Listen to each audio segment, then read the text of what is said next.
Preview.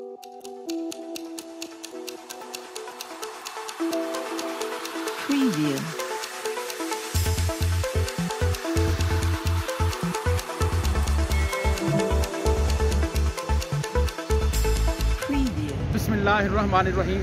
अस्सलामु अलैकुम वरहमतुल्लाहि वबरकातुहू। औकात टीवी में अब्दुल जब्बार अंसारी आपकी खिदमत में हाजिर है। मैं इस वक्त न्यू सिटी फ़ेज़ 2 के आर्किड के सामने मौजूद हूँ और ये टेक्सला से 3 किलोमीटर के फासले पे वाक़ है जनूब की जानिब। और ये 24 मंजिला मॉल है।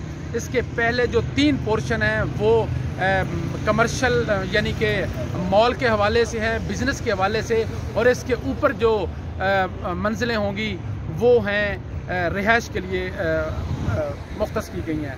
ये 24 मंजिला बताया गया है मॉल, और इसमें एक स्विमिंग पूल भी बनाया जाएगा और इस तरह की बाकी जो है ना बुनियादी सहूलियात वो भी दी जाएंगी।